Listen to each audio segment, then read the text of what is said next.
Hi friends, మీకు ఈరోజు ఒక కొత్త న్యూ మోడల్ హెయిర్ స్టైల్ చూపిస్తాను. చూడండి, మనం మామూలుగా క్లిప్ పెట్టుకుంటాం కదా, క్లిప్ పెట్టుకునేది ఇది ఇలా పెట్టుకోండి. అది కొంచెం మనకి టైట్గాను అస్సలు ఊడదు. ఇలా ట్రై చేయండి. షార్ట్ హెయిర్ వాళ్ళకి బాగా వస్తుందండి ఇది. మనం ఇలా సైడ్న ఒక పాయ తీసుకొని దానికి రబ్బర్ బ్యాండ్, లావు రబ్బర్ బ్యాండ్ అయినా సన్నటిదైనా పెట్టేసుకోండి. నల్లదై ఉండాలి. ఇలా మనం తీసాక మొత్తం ఆ పాయలో నుంచి మధ్యలో నేను చూపించినట్టు ఇలా దీన్ని లోపలికి తీసుకొని బయటికి లాగాలి. దీన్ని ఏదో అంటారు ఇంగ్లీష్లో, జస్ట్ మీకు చూపిస్తున్నాను నేను ఈ స్టైలు. ఇలా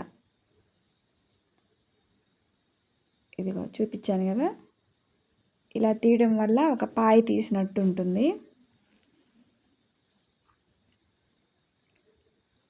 ఇలా అటువైపు కూడా ఇలాగే తీసుకోవాలండి. సేమ్ తీసుకున్నాక ఏం చేయాలో నేను చూపిస్తాను. వీడియో ఎండ్ వరకు చూడండి. క్లిప్ పెట్టేసుకొని మనం హెయిర్ అలా వదిలేసుకోవచ్చు.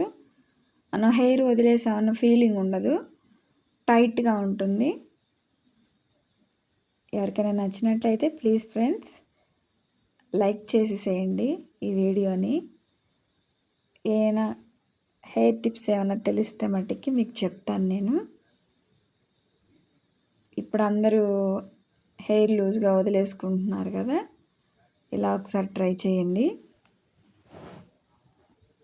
సేమ్ అలాగే ఇటువైపు కూడా వేసుకోవాలి. వేసుకున్నాక వెయిట్ చెప్తాను. ఇక్కడ కూడా పాయి మధ్యలో తీసుకొని మనం కొంచెం లూజ్గానే పెట్టుకోవాలండి. ఇది మరీ టైట్గా పెట్టుకొని లాగకూడదు, లూజ్గా పెట్టుకొని లాగాలి. లాగితేనే అది చిక్కు పడకుండా వచ్చింది. ఆల్రెడీ నాకు కొంచెం చిక్కు పడింది కూడా. ఇక మీకు హడావిడిలో మీకు చూపించాలని నేను చేస్తున్నాను. ఇప్పుడు ఈ 2 రబ్బర్ బ్యాండ్లు మధ్యలో నుంచి మనం క్లిప్ పెట్టాలి.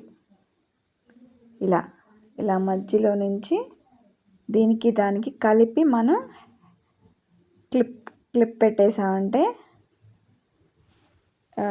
చాలా బాగుంటుందండి. అలా అని టైట్గా ఉంటుంది.